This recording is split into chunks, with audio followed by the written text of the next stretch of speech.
In this video, we will cover the Marian Reforms and why they were so meaningful to Roman history and how they influenced the change of the Roman Republic into the Roman Empire. Firstly, what were the Marian Reforms? The Marian Reforms were a set of reforms to the army of the Republic enacted by Marius. The reforms changed the previous system of being enlisted in the army as your necessary service to the country. They changed this by allowing people to enlist for a longer amount of time and by paying the legionaries. This change in effect created a professional army. Alongside this, the commanders, not the Republic, were required to pay their soldiers. This change resulted in the soldiers being more loyal to their commanders than to the Republic, which would ultimately allow for the overthrow of the Republic by the Empire. There were also many other changes implemented. Ownership of property was no longer a requirement to join the legions.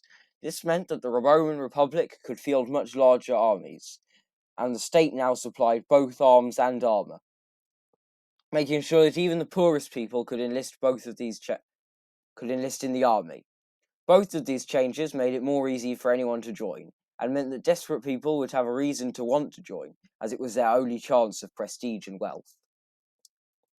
Furthermore, armies no longer disbanded after a campaign, with each soldier instead serving a term of 16 years.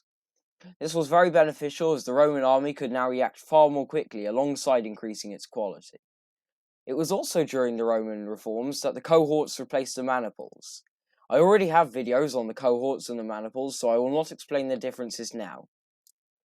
If you want to learn more about the differences between them, you can watch those videos.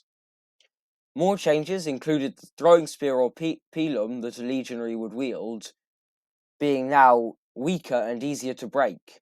This change was implemented so that if it missed an enemy, the enemy could not throw them back, and each legionary would also carry everything they needed on their back, which aided the logistics of the army by reducing the baggage train that would previously have followed the army.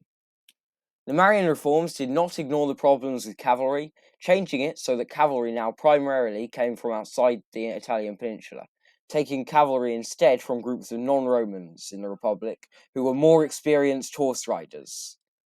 Having covered what the Marian reforms were and their advantages, we can move on to their disadvantages. There were very few disadvantages to the new system. However, soldiers began to complain about the heavy loads they had to carry.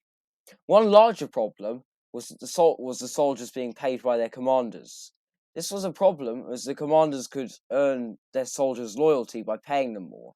This made it far easier for soldiers to be more loyal to their commanders than to the Republic.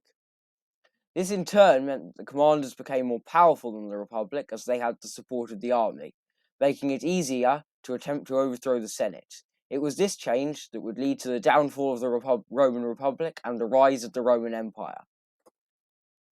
This has been our video on the Marian Reforms. There will be new videos very soon. For now, Valete et Ave SPQR!